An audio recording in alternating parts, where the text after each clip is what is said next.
Auto-drafting is an electronically operated sorting gate that reads the electronic identification of individual cows. Criteria for selecting cows can be entered in the system software, or cows can be chosen individually. Then the system does the rest, automatically drafting the target cows.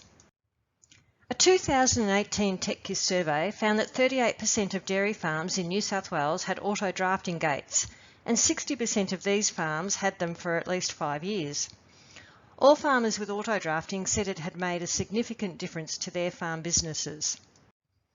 When the auto-draft system is properly set up, it saves a lot of time and labour.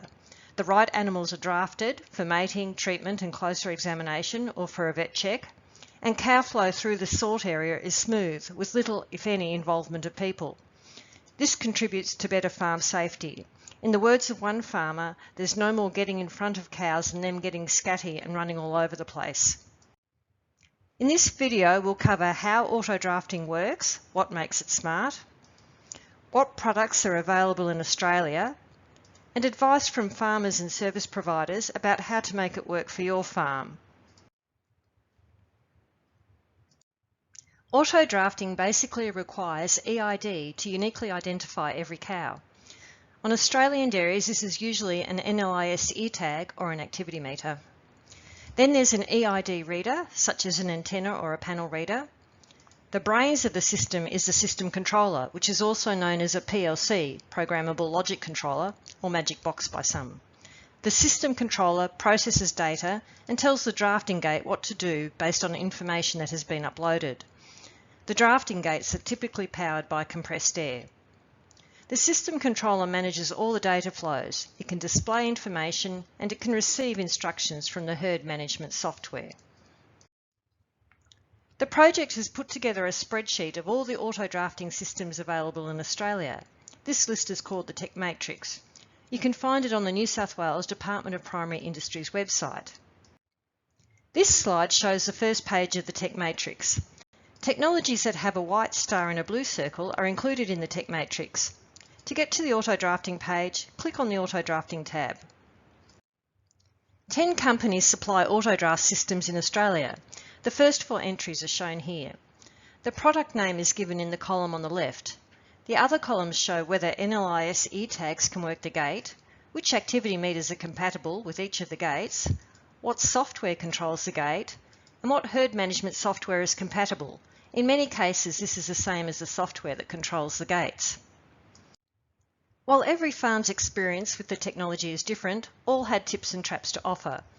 One farm that took part in the project estimated their gate missed about 10% of cows.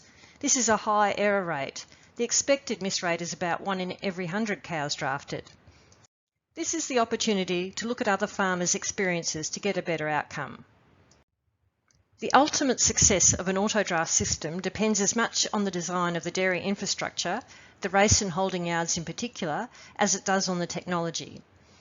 The design considerations for auto-drafting are the same as for manual drafting. This means having good forward visibility so that cows naturally move in that direction.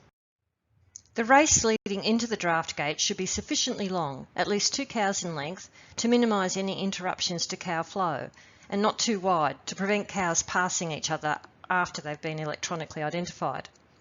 The exit after the draft gate should also be at least 2 cow lengths, and the pens need to have the capacity to hold the cows that will be drafted, plus extra space. The draft gate themselves need to be gently angled as cows hesitate and balk at sharp turns. Gentle angles also reduces the wear and tear of hooves. Having the gates hinged from the far post helps stop cows from pushing through. Consider putting in 3-way gates if you can, as having the additional options is very useful. Now for some insights on how to keep the smart side of auto-draft working. The sensors that read the cow's EID need to be located well before the cows reach the gate and positioned so that they can reliably read the EID at all cow angles. The TechKISS talk on cow EID has some more information about this. The antenna will benefit from a regular clean, including the sensor eye. At installation, it's important to ensure that the EID reader has been shielded so that it doesn't read cows behind the antenna. The draft gate needs to be responsive, fast acting and not noisy, and sufficiently powered so the cows can't force it. This means having a big reserve tank or manifold close to the gates. It sounds basic, but it can be good to take a step back and look at how well your system is working from time to time. For example, on one farm, the air compressor was relocated so it was 6 metres away from the gate to stop spooking the cows. And remember that, like all gates, auto-draft gates are potential crush and pinch point hazards. Having auto-draft that integrates with the other tech that you have or are intending to have on the farm sets the scene for getting maximum automation and value from the investment. It pays to ensure the electronic identification used in the herd operate the gates, not all do, and get a system controller that can be used with your herd management software.